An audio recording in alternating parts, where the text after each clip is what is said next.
నా ప్రభువును రక్షకుడైన యేసుక్రీస్తు వారి అతి శ్రేష్టమైన నామమునకు మహిమ కలుగును గాక. ప్రియమైన దేవుని బిడ్డలారా, 7, 8, 9 తారీఖుల్లో మరి దేవుడు నాకు దర్శన రూపేణ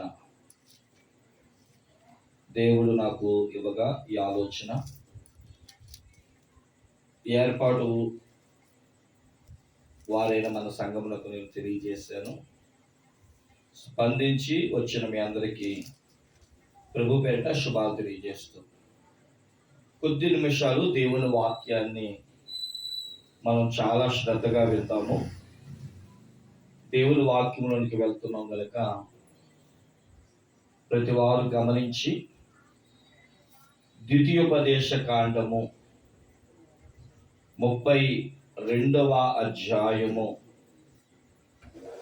ద్వితీయోపదేశ కాండము 32వ అధ్యాయము 28, 29, 30 వచనాలు చదువుకుందాం. ద్వితీయోపదేశ కాండము 32వ అధ్యాయము 28, 29, 30 వచనాలు.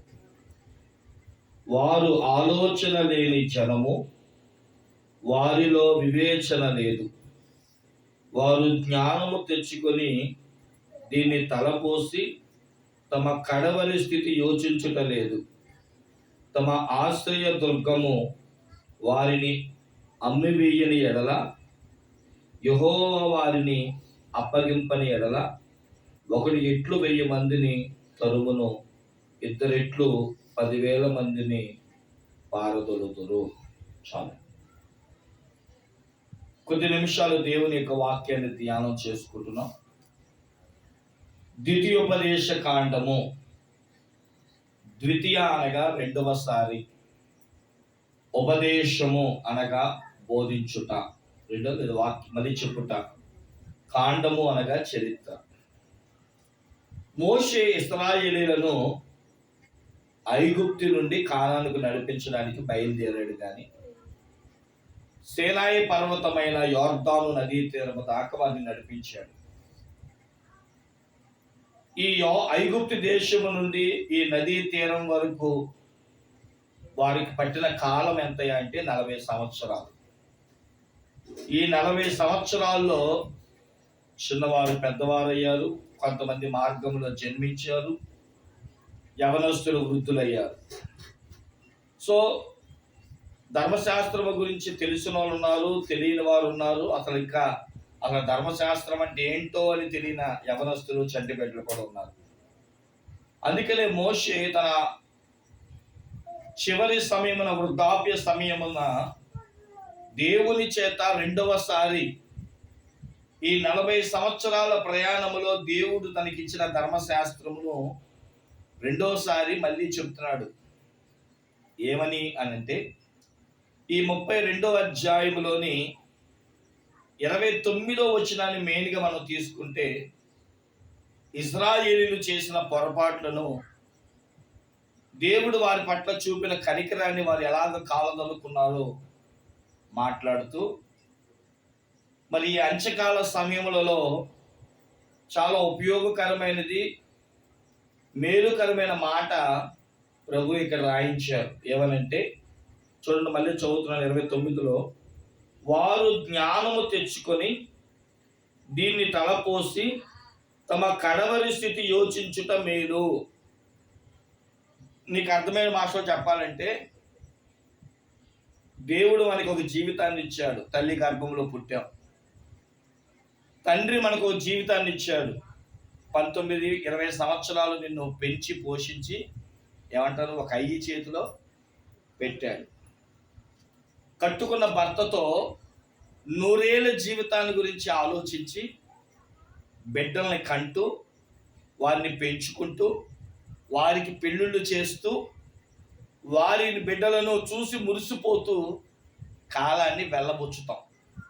ఇది సృష్టి ధర్మమే, అంతేగా. మనం పుట్టాం, మనకు ఒక ఐదు చేతిలో పెట్టారు, మనకి బిడ్డలు పుట్టారు, వాళ్ళు ఈ ముగింపు కాల సమయానికి వచ్చేటప్పటికి ఒక తెలివైన తండ్రి లేదా ఒక తెలివైన తల్లి చేసే పని ఏంటంటే, అంతా అయిపోతుంది నాది, ఏ పిల్లలకి ఎంతెంత ఆస్తి ఇవ్వాలి, ఎంతెంత బంగారం ఇవ్వాలి, ఏ ఏ ఇల్లులు స్థలాలు కొనాలి, ఏమేమి చెయ్యాలి అని ఒక ఆలోచన ఉంటుంది. ఇప్పుడు నేను అడిగే ప్రశ్న ఏంటంటే, ఈ లోకరీత్యా నేను చచ్చిపోతున్నాను గనక, నాకు ముగింపు వస్తుంది గనక,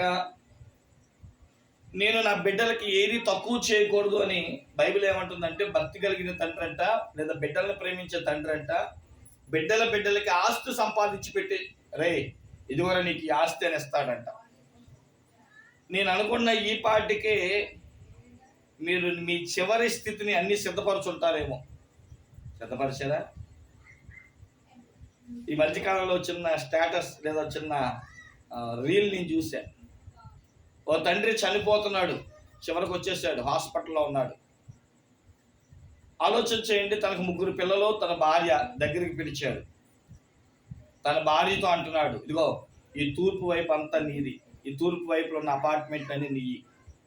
పెద్ద కొడుకుతో పడమర వైపు నీకు, రెండో కొడుకుతో ఉత్తరం నీది, 4వ కొడుకుతో దక్షిణం నీది. 4 దిక్కులు మీకు సంపాదించి పెట్టాను అంటే అక్కడ ఉన్న ఒక నర్సు ఎంత మంచి తండ్రో, అన్నీ చక్కబెట్టాడు.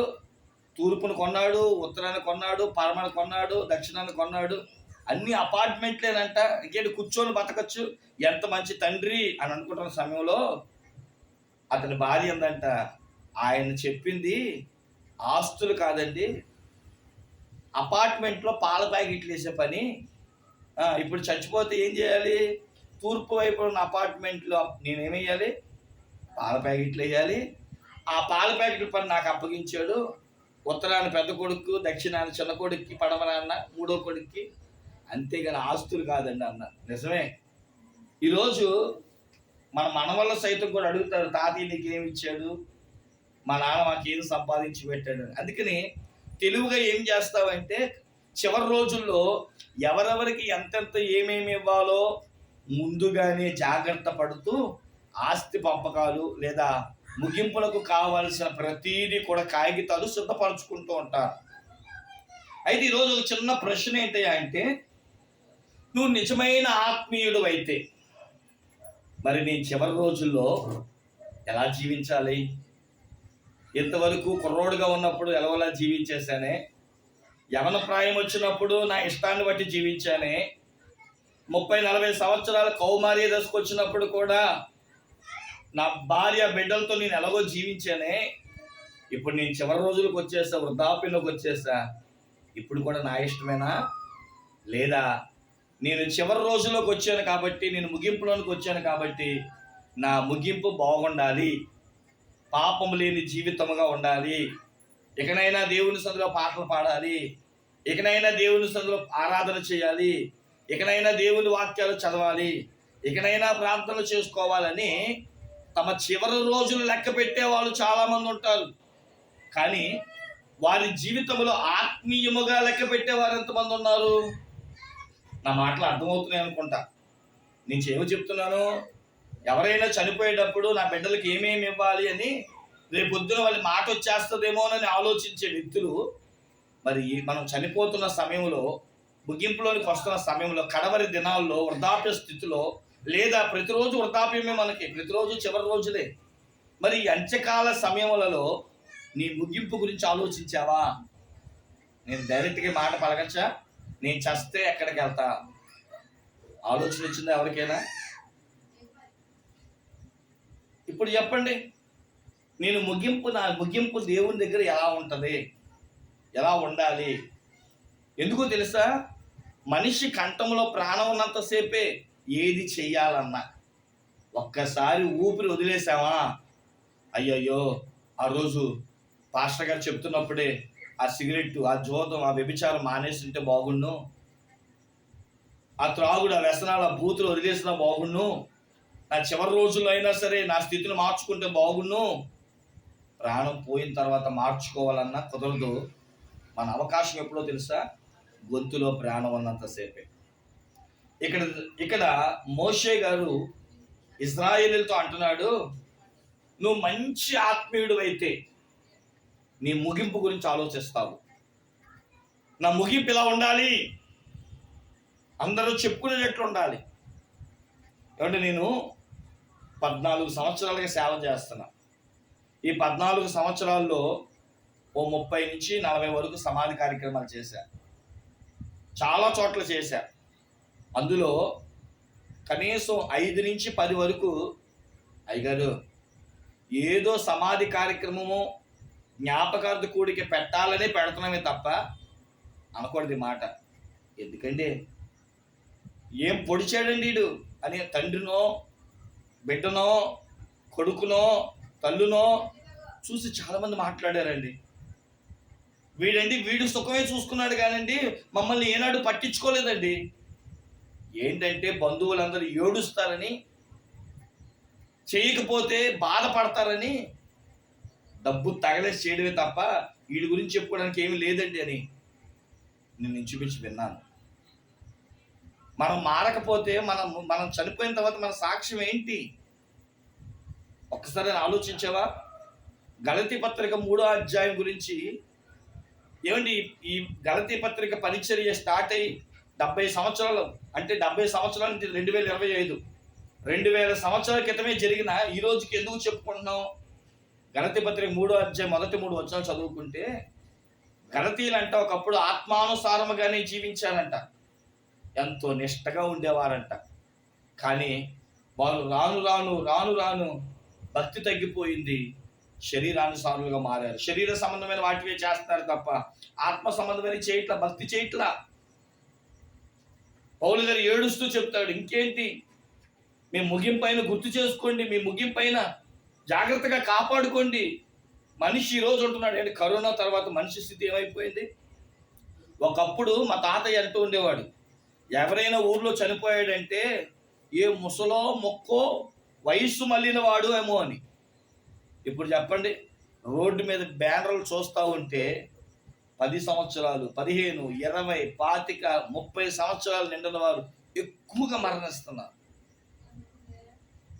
ఎందుకు ఇలా? ఏమిటి? ఏం జరుగుతుంది? అసలు మనం ఆగి ఆలోచించాలి. మనిషి ముగింపు వృద్ధాప్యం అని అనుకుందామా, చివరి దశ అనుకుందామా? బైబిల్ ఏమంటుందో తెలుసా? ప్రతి రాత్రి మనకు ఒక ముగింపు అనుకోవాలంట. అంతేగా దినానికి రాత్రి ముగింపు. మనకు కూడా ప్రతి రాత్రి పగలంతా నేనేం చేశాను, ఎక్కడైనా బూతు మాటలా, పాపమా, వ్యభిచారమా, ఆలోచన, ఏమైనా పనికిరాని మాట మాట్లాడానా అని మీ రాత్రి ప్రభు దగ్గర కూర్చొని మిమ్మల్ని మీరు గుర్తు చేసుకోండి. ఎందుకంటే మంచివాడంట తన క్షేమస్థితిని గురించి ఎరిగి తన స్థితిని అంటే గ్రహించుకుని ప్రభు దగ్గర పశ్చాత్తాపడితే అతడు పరలోకానికి వెళ్ళిపోతాడు అని నేను చెప్పను. కానీ సామెతలు 28:13 ఉంటుంది, పాపము ఒప్పుకున్నవాడంట కనీసం కనికరించబడతాడంట. బైబిల్ గ్రంథములో కొంతమంది తమ కడవరి జ్ఞానముల గురించి ఆలోచించి వివేచించి యోచించిన వారు కొంతమంది ఉన్నారంట. వారిని చూసి మనం కూడా ముగింపులోనికి వస్తున్నాం గనక, ఎప్పుడు మనం మరణిస్తామో తెలియదు గనక, ఇలాంటి జీవితాన్ని అయినా కనీసం నడిచి తమ జ్ఞానము చేత యోచించుకుని ముగింపుని శాంతియుక్తముగాను సమాధానకరముగాను ముగించుకుందాం. చూడండి, ఒక 2-3 అనుభవాలు మీ ముందు పెట్టేసి ముగించేస్తాను, సమయం చాలా విలువైంది కనుక. మొట్టమొదటిది సామెతల గ్రంథము 6వ అధ్యాయము 6వ వచనం కానించి చదువుతున్నాను. సోమరి చీమల యొద్దకు వెళ్ళుము, వాటి నడతలు కనిపెట్టి జ్ఞానం తెచ్చుకొనుము. కడవరి దినాల్లో ఎక్కడికి వెళ్ళి జ్ఞానం తెచ్చుకోమంటున్నాడంట? చీమలు చూడయ్యా, చీమలు చూడు, దాని దగ్గరికి వెళ్ళి జ్ఞానం తెచ్చుకో. అయ్యా దాని దగ్గర నుంచి నేనేమి నేర్చుకో అంటే దాని నడతను చూడు. అది ఏం చేస్తాడ చూడండి, 7వ వచనం అంటాడు, వాటికి న్యాయాధిపతి లేకున్నను పై విచారణకర్త లేకున్నను అధిపతి లేనప్పటికీ అవి వేసవి కాలమందు ఆహారము సిద్ధపరుచుకొనుచు కోతకాలమందు ధాన్యమును సమకూర్చుకొనును అంటారు. ప్రతి చేమంటండి యాసవకాల సమయంలో ఇలా అనుకుంటుందంట, అబ్బాయి యాసవకాల 3 నెలలే, ఈ 3 నెలల తర్వాత వర్షాకాలం శీతాకాలం వస్తుంది, మనం బయటికి వెళ్ళలేం, వర్షం బయటికి వెళ్ళలేం, చలి, ఏది చేయాలని 3 నెలల్లోనే చేయాలి. అందుకనేనంట చీమ చూడండి మంచి ఎండలో కూడా సైతం ఏం చేస్తుందంటే, ఏమండి పటికి బెల్లం ముక్కలు ఎక్కడ ఉన్నాయా, పంచదార పలుకులు ఎక్కడ ఉన్నాయా, ధాన్యం గింజలు ఎక్కడ ఉన్నాయా అని తన ఆహారంని సిద్ధపరుచుకుంటుంది. దానికి తెలుసు 3 నెలల తర్వాత, ఏమండి కాలు మీద కాలు వేసుకొని ఇప్పుడు పడుకుంటే రేపు వర్షాకాలంలో ఇబ్బంది పడాలి, రేపు వేసవి కాలంలో పని చేయకపోతే శీతాకాలంలో ఇబ్బంది పడాలి. అది జ్ఞానంగా తన ముగింపు కొరకు ఏం చేస్తో తెలుసా, అన్నీ తెచ్చుకొని ముందు పెట్టుకోవాలి. నేను కష్టపడాలి, నేను సంపాదించాలి. ఏమంటే ఎవరైనా లేపి అబ్బాయి వీళ్ళు పని చేయని చెప్తారు చీమలకి? ఏమంటే చీమలకి ఏమైనా రాజు ఉండి అబ్బాయి నువ్వు పని చేయాలరా అని అంటాడా?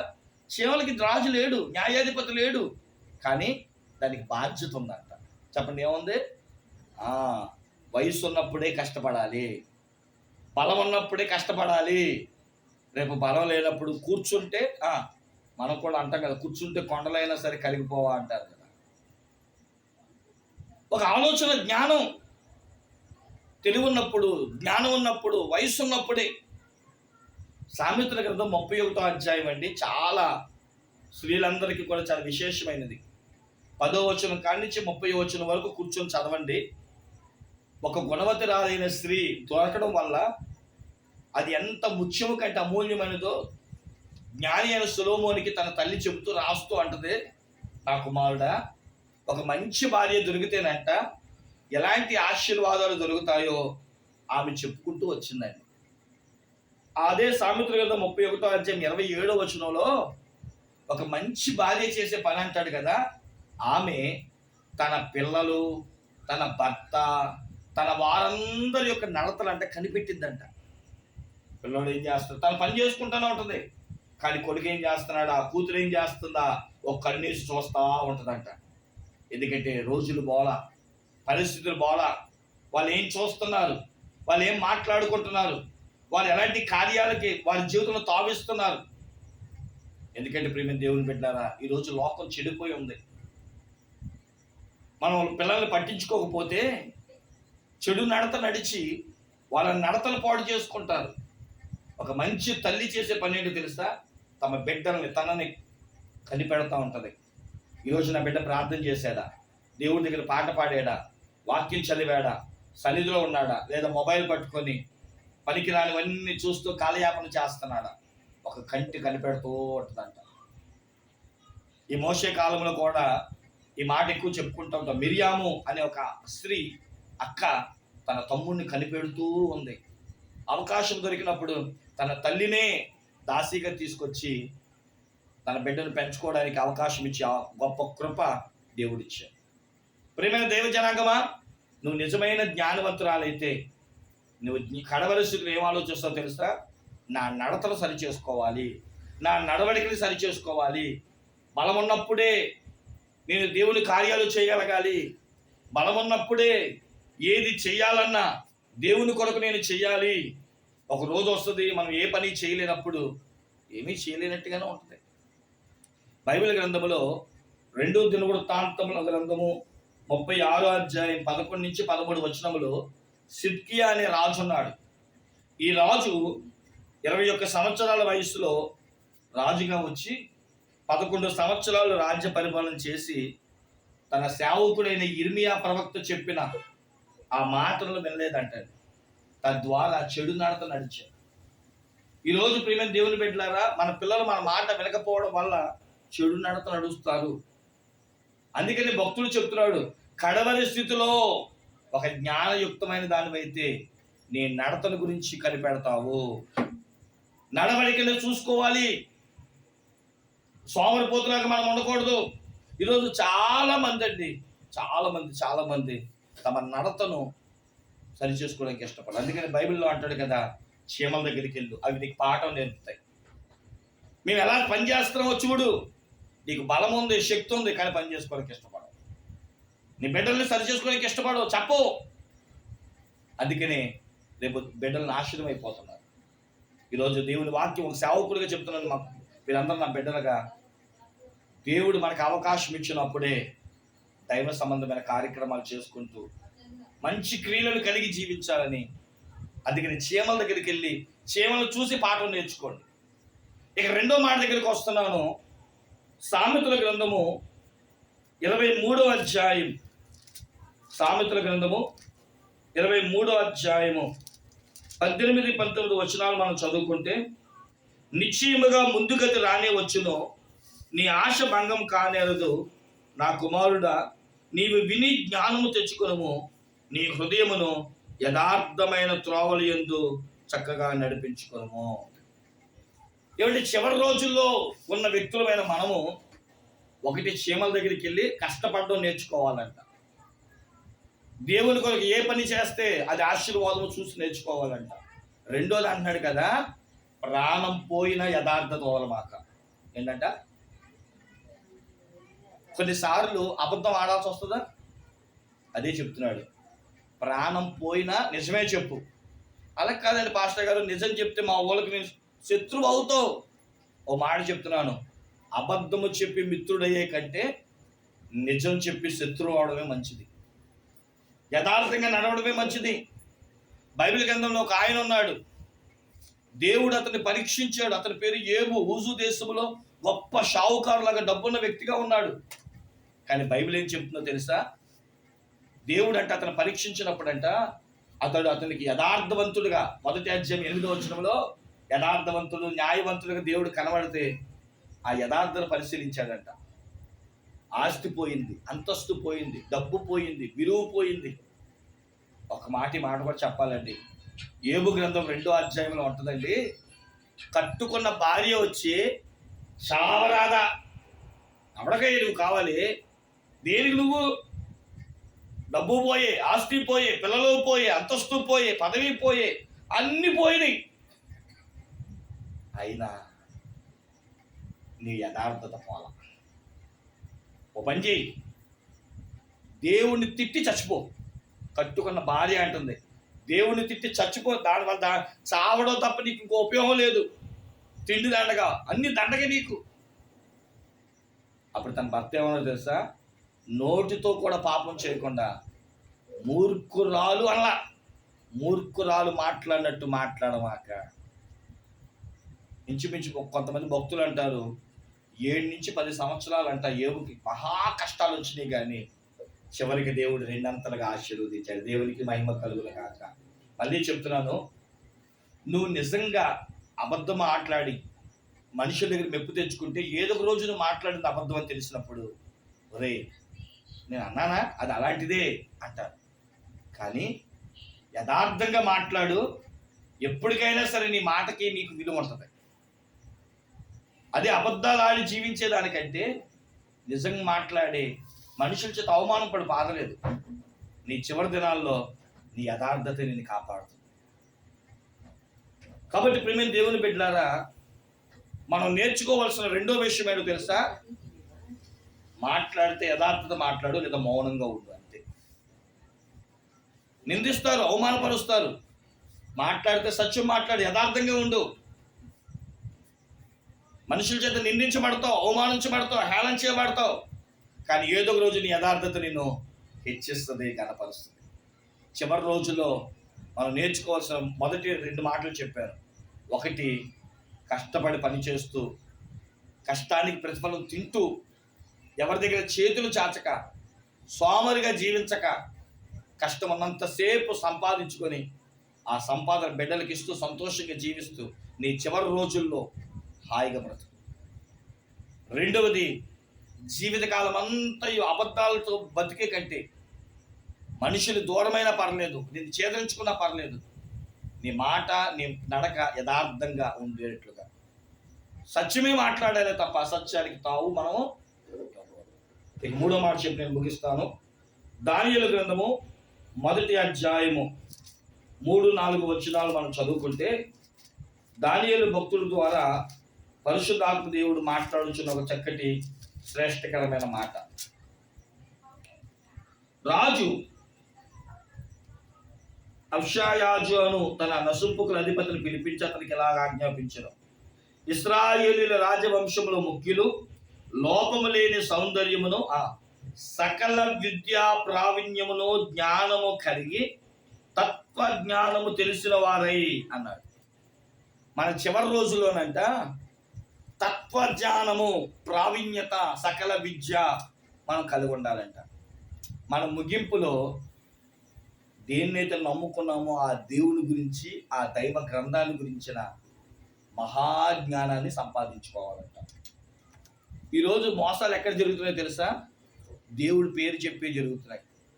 మన వసంత వాళ్ళు కూడా మన మీటింగ్లు పెట్టినప్పుడు అయ్యగారు అదే చెప్పారు కదా, అంత్యకాలంలోనంటే జరిగే మొదటి పని ఏంటో తెలుసా?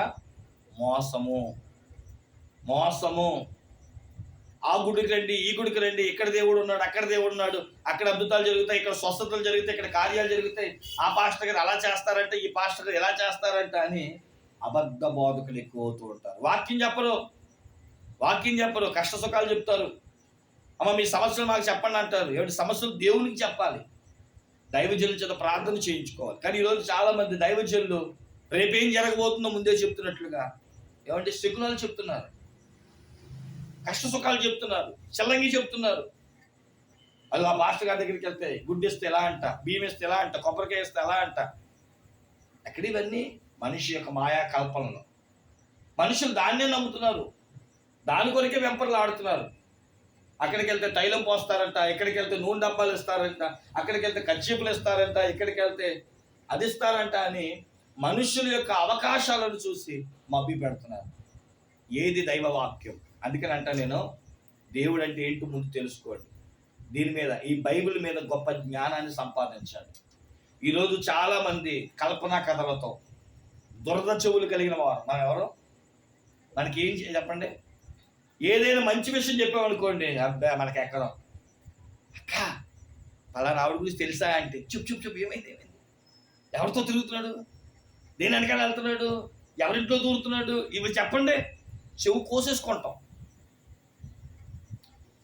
నేను కూడా చదువుకున్న తర్వాత మా బావగారితో ఒక 2-3 లేదా ఒక సంవత్సరం సర్వీసింగ్ పనికి వెళ్ళేవాడు. అక్కడ ఒక ఆయన ఉండేవాడు. ఆయన పని ఏంటి అంటే అక్కడ మాటలు ఇక్కడ మాటలు అక్కడ చెబుతూ దురద చెవులు. ఆయన అంటాడు కదా, ఈరోజు ఏ విషయం తెలియట్లేదు పాస్టర్ గారు, నాకేంటోలా అనిపిస్తుందని చెవు నలుపుకుంటూ ఉంటాడు. ఏంటండి అంటే మా బావగారు చెప్పారు, వీడికి బయట విషయాలన్నీ కావాలి, ఎదుటోడి ఇంట్లో ఏం జరుగుతుంది అన్నీ కావాలి వీడికి. అది లేకపోతే ఈ చెవు కోసేసుకుంటాడు. చెవు దురద. అక్కడ విషయాలు ఇక్కడ చెప్ప. అందుకని అన్నారు, ముసలమ్మ ముచ్చట్లు కట్టి పెట్టి పరిశుద్ధ గ్రంథాన్ని చేత పట్టి. కాబట్టి ప్రేమ దేవుని పెట్టారా, ముసలమ్మ ముచ్చట్లు అంటే మనం కట్టి పెట్టాలి. దీక్షతో నడుము కట్టి ఇంటింట తలుపు తట్టి ఏసయ్యా ఊసే చెప్పమ్మా. మనం నలుగురు కలిస్తే ఏసీ గురించి చెప్తామా? నిజం చెప్పండి. ఏం వండుకున్నాం అక్క అదే మాట్లాడుతుంది తప్ప ఊసులు అలా ఉండకూడదు. మనం దేవుని గురించి చెప్పు, దేవుని గొప్పతనం గురించి చెప్పు, దేవుడి చేతుల మేలు గురించి చెప్పు. నా జీవితంలో దేవుడు ఇన్ని చేసాడమ్మా, మీ జీవితంలో కూడా చేస్తాను. వెళ్ళండమ్మా, రండమ్మా, ప్రార్థనకి రండమ్మా, దేవుని తెలుసుకోండి అమ్మా. కారణం ఏంటి తెలుసా? మనం ఎందుకు చెప్పట్లేదు తెలుసా? అసలు దేవుడి గురించి నీకేం తెలియదు. నీకు తెలిస్తే ఊరుకో. ఏమంటే పలానా షాప్లో సబ్బు కొంటే సబ్బు ఫ్రీ, ఎవడు మైక్లో చెప్పడం, కానీ నువ్వు చెప్తావు. పలానా చోటకి వెళ్ళిపోయావా, పలానా చోట నీకు సబ్బులు కొంటే సబ్బులు ఎత్తున్నారంట, పలానా చోట ఏమంటే ఉప్పు పప్పులు ఎత్తున్నారంట, ఉచితంగా వెళ్ళు. 10 మందికి చెప్తాం, ఫోన్ చేసి మరీ చెప్తాం. పెద్ద కూతురికి, చిన్న కూతురికి, పెద్దల్లుడికి, చిన్నల్లుడికి, పెద్ద కొడుక్కి, చిన్న కొడుక్కి, ఎరా ఉప్పు తెచ్చావా, బియ్యం తెచ్చావా, ఉచితం కదా. కానీ దేవుని గుడికి వెళ్ళావా, దేవుణ్ణి ఆరాధించావా, భక్తి చేసావా, ప్రార్థన చేసుకున్నావా, ప్రయాసపడుతున్నావా, దేవుని కొరకు ఈరోజు కన్నీరు కార్చావా, దేవుని పని చేసావా, దేవుని కానికిచ్చావా, దైవ సంబంధమైన కార్యక్రమాలకు సేవకుడికి ప్రోత్సాహకరంగా ఉన్నామా అడుగుతావా? దేవుని గురించి తెలుసుకుంటే దైవత్వంలో ఉన్న ఆంతర్యమో, క్రీస్తులో ఉన్న పరిపూర్ణత మనకు అర్థమవుతుంది. కానీ మనం ఏం చేస్తామంటే బైబిల్ గురించి అస్సలు తెలుసుకో. ఏ చెప్పినా దేవుని వాక్యమే అనుకుంటాం. కానీ బైబిల్ ఏముందో తెలుసా? పాస్టర్ గారు చెప్పిన వాక్యం అంట అలా ఉందో లేదో అని ఎత్తుక్కోవాలంట, బైబిల్ చదువుకోవాలంట, బైబిల్ గురించి నేర్చుకోవాలంట. మీకు చాలాసార్లు చెప్పాను, మీకు బైబిల్ చదవడం రాకపోతే ఇప్పుడు చంద్రబాబు నాయుడు గారు 4,000 ఇస్తున్నారు, రోజుకి 5 రూపాయలు ఒక 5 స్టార్ చాక్లెట్, 30 రోజులు 150 రూపాయలు అయింది. ఓ 30 చాక్లెట్లు అక్కడ కొని రోడ్డు మీద వెళ్తున్న పిల్లోడికో పిల్లకో చదువు వచ్చిన వాళ్ళకి, అమ్మా నాకు రోజుకు ఒక అధ్యాయం చదువు, నీకు రోజుకో చాక్లెట్ ఇస్తానంటే 150 రూపాయలు అయింది. చక్కగా రోజు ఆవుల చేత ఏం చదివించుకోవచ్చు? బైబిల్ చదివించుకోవచ్చు.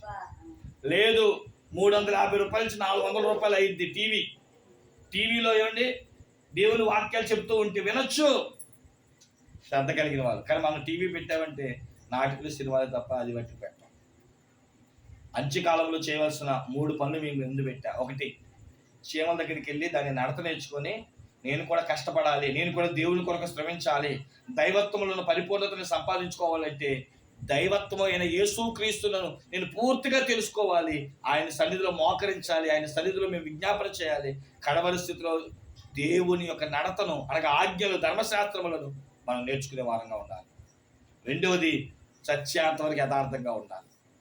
3వది బైబిల్ గ్రంథంలో ఉన్న ప్రతి అక్షరము, ప్రతి ముళ్ళు, ప్రతి ఒక్క అక్షరము మీకు తెలుసో లేదో, బజరంగ్ దళ్ వాళ్ళు ఏమంటే శివశక్తి ఇలాంటి అనేకమైన సంస్థలు బైబిల్ చదివి బైబిల్లో తప్పులున్నాయి, మీ బైబిల్ బూత్ పుస్తకం అంటా ఉంటే ఒక్క నోరు తెరవట్ల. కారణం ఏంటి తెలుసా? అసలు అందులో ఏముందో మనకే తెలియదు. ముందు అక్షరాన్ని చదివి వాళ్ళు చెప్తున్నారు, అక్షరం మనుషులు చంపిద్ది. అందుకని యేసుక్రీస్తు ప్రభువారు అన్నారు, మత్తయి సువార్త 9వ అధ్యాయం 14-15 వచనాల్లో అనుకుంటా, మీరు వెళ్ళి వాక్య భావాన్ని నేర్చుకోండి. వాక్యం అందరూ చెప్తారు, బైబిల్ తీసేసి అక్కడో ముక్క ఇక్కడో ముక్క ఎవరేం చెప్తారు, కానీ వాక్యంలో ఉన్న అంతరార్థం చెప్పాలి. దేవుడు ఎందుకు ఈ అక్షరం ఎక్కడ రాయించాడు, దాని యొక్క జ్ఞానం. అందుకని తత్వజ్ఞానం తెలిసి ఉండాలి, బైబిల్ జ్ఞానం తెలిసి ఉండాలి, బైబిల్ పండితులుగా మారాలి.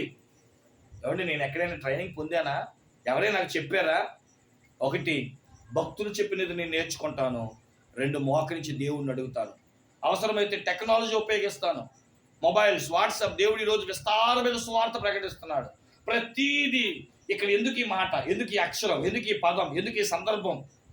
చాలామంది అంటూ ఉంటారు, మీరు రోజు వాక్యం ఎలా చెప్తున్నారండి? ఒకటే చెప్తూ ఉంటారు, ప్రతీది ఆలోచిస్తూ ఉంటా. ప్రతిరోజు నేను నా పని చేసుకుంటూనే ఉంటాను, కానీ నా మైండ్ ప్రతి వాక్యాల గురించి ఆలోచిస్తూ ఉంటుంది, ప్రతి సందర్భాన్ని గురించి ఆలోచిస్తూ ఉంటుంది. నేను గొప్ప నుంచి చెప్పుకుంటాను, ఒకే ఒక మాట చెప్తాను, బైబిల్ గురించిన శ్రద్ధ, తత్వజ్ఞానము. ఎందుకంటే ముగింపు సమయం. నేను కూడా ఎందుకు చాలామంది నన్ను అడుగుతారు, అయ్యగారు ఎందుకండి ప్రతిరోజు వాక్యాలు పెడుతున్నారని. దేవుని సువార్త నాతో ఆగిపోకూడదు.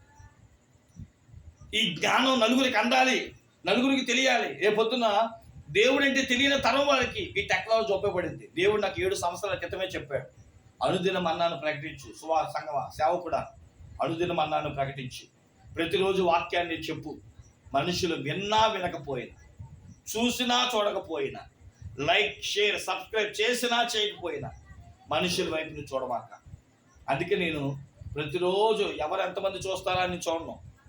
నేను సబ్స్క్రైబులు ఏదో డబ్బులు చేస్తానో లేదా లైక్లు చేస్తానో నేను గొప్ప అవ్వాలని కాదు, దేవుని వాక్యాన్ని అందించాలనే భారం. రాత్రులైనా పగలైనా, ఒకసారి రాత్రి నేను కాలమందు రాత్రి 10-11 అయింది, తెల్లవారుజాము 4 గంటల 5ంటికి లెగిసి దేవుని యొక్క వాక్యాన్ని పెడతాను, శ్రమిస్తాను. ఓ పక్క నా కుటుంబాన్ని చూసుకుంటాను, ఓ పక్క సంఘాన్ని చూసుకుంటాను, కార్యక్రమాలు ఏర్పాటు చేసుకుంటాను. అయినా ప్రతిరోజు కొత్త వాక్యాలు. చూడండి, బావి తోడితేనంట బావిలో కొత్త నీరు వస్తుందంట. అందుకే నేను ఎప్పుడు కూడా ఒకటే పెట్టుకుంటాను, నా దగ్గర వాక్యాలు ఉండకూడదు. వాక్యాలు ఉంటే ఉన్నట్టు మళ్ళీ ఇక్కడ చెప్పింది అక్కడ చెప్పింది అక్కడ చెప్పింది అక్కడ చెప్పుకుంటాం. వాక్యం అయిపోయింది అనుకోండి, కొత్త వాక్యం కోసం శ్రమ పడతాం. అందుకే నేను ఎక్కువ కూడా ఖాళీ ఉంటే భక్తుల విషయాలు, భక్తులు చెప్పిన పాఠాలు, భక్తులు చెప్పిన వాక్యాలు వింటా ఉంటా. ప్రతి వారిని వింటా. ప్రతి వారిలో ఉన్న క్రీస్తుని చూడాలి కానీ మనిషిని చూడకూడదు. అంత్యకాల సమయంలో ఎవరి నోట ఏ మాట దేవుడు పలికిస్తాడు, ప్రతి వారిని వినాలి, గ్రహించాలి, ఆచరించాలి, దైవ సంబంధమైన దీవెనలు పొందుకోవాలి. ఎందుకంటే బైబిల్ అంటుంది, కడవరి కాల స్థితి యోచించగలిగిన వాడు జ్ఞానం కలిగిన వాడే. నా కొడుక్కి నేను ఏమి ఇవ్వాలా అని ఆలోచించి నువ్వు దేవుని కోసం ఎలా బతకాలో ముగింపులు అని ఎందుకు ఆలోచించట్లేదంటే అసలు దైవత్వం గురించిన పరిపూర్ణత నీ దగ్గర లేక. క్రీస్తు అంటే ఏంటో తెలిస్తే అన్ని వదులుకొని ఆయనే నా దేవుడని, ఆయనే నా రక్షకుడని, ఈ బాహ్యలోకం అంతా కూడా మాయాలోకం, దేవుని కొరకు నేను బ్రతకాలని ఉపవాసం ఉండి కన్నీరు కార్చి సమస్తాన్ని ప్రక్కన పెట్టి ప్రభువుని చేత పట్టుకొని ఆయన నా కోసం కలువరిశిల్లో పెట్టిన ప్రాణం, నా కొరకు ఇచ్చిన జీవితం, నా కొరకు ఇచ్చిన అనుభవం అని చెప్పి ప్రభు కొరకు సాగిన పడిపోతాం. ఎక్కడ ఏ దైవజనులు ఏ కార్యక్రమాలు పెట్టినా వేగులమే ఉంటాం. ఉపవాస ప్రార్థన పెడితే ఏ కార్యక్రమం ఏదైనా పేరేదైనా దైవ సంబంధమైన కార్యక్రమంలో పాలు పొందడానికి ఇష్టపడతాం. అది లేదు అంటే అర్థమేంటి తెలుసా? క్రీస్తు గురించిన అవగాహన నీకు లేదు, క్రీస్తు గురించిన జ్ఞానం నీకు లేదు. క్రీస్తుని గురించిన అంత్యకాలపు జ్ఞానం నేడైనా పొంది జీవితకాలాన్ని ముగించుకుందాం. దేవుడి మాటలు దీవించడు కాక. అందుకే యేసు క్రీస్తు ప్రభు నీ కొరకు నా కొరకు కల్వరిశిల్లో ప్రాణం పెట్టిన విషయాన్ని గుర్తిరిగి ప్రభు కొరకు ప్రయాసపడదాం. తల వంచండి, ప్రార్థన చేసుకుందాం. మహాపరిశుద్ధులైన మా తండ్రి, మహోన్నతుడా, నీకే వందనాలు స్తోత్రములు చెల్లిస్తూ ఉన్నా. ఉపవాస కూడికలో చివరి రోజుకు వచ్చాం తండ్రి. వచ్చిన నీ బిడ్డలందరినీ దీవించము, ఆశీర్వదించము. ఎవరెవరైతే దేవుని పనిలో తమ కడవరి స్థితిని గురించి యోచించి వాటి మేలును పొందుకోవడానికి ఇష్టపడుతున్నారో అటు వారికి తమ జ్ఞానమును అనుగ్రహించాలి. బైబిల్ గురించిన సంగతులు, యథార్థముగా బ్రతికే జీవితము, క్షేమల దగ్గర వెళ్ళి దళితులు కనిపెట్టి గొప్ప భాగ్యము వీళ్ళకి అనుగ్రహించి, ఏ విషయంలో తగ్గిపోతున్నామో ఆ విషయంలో మళ్ళీ మమ్మల్ని స్థిరపరిచి బలపరిచి కార్యాభివృద్ధి జరిగించి మహిమ పొందడానికి ప్రభువును రక్షకుడునైన యేసు క్రీస్తు వారి అతి శ్రేష్టమైన నామమున ఈ మనవుని సన్నిధానమును అడిగి వేడుకొని పొంది నాము మా పరమ తండ్రి. తండ్రి అయిన దేవుని ప్రేమ, కుమారుడైన యేసు క్రీస్తు కృప, పరిశుద్ధాత్మ అన్యోన్య సహవాసం, మూడవ రోజు చివరి ఉపవాస కూడి వచ్చిన వారికి సకల పరిశుద్ధులకును భక్తులకును ఆత్మీయులకును ఈ ఉపవాస దీవెనల ఆశీర్వాదములు మెండుగా నిండుగా రాకల పర్యాంతము దేవుడు అనుగ్రహించును కాక. అందరికీ మరణాత. ఈ రోజుతో ఉపవాస కోడికలు ముగించబడ్డాయి. వసంతవాడి గ్రామంలో దేవుడిచ్చిన 4 సంఘాల్లో ఒకటైన వసంతవాడిలో ఉపవాస కోడికలు ముగించబడ్డాయి. ప్రార్థన చేయండి. మరొక ఉపవాస కోడికలతో మళ్ళీ కలుసుకుందాం. అంతవరకు దేవుని కృప మీకు తోడై ఉండును కాక. మరణాత.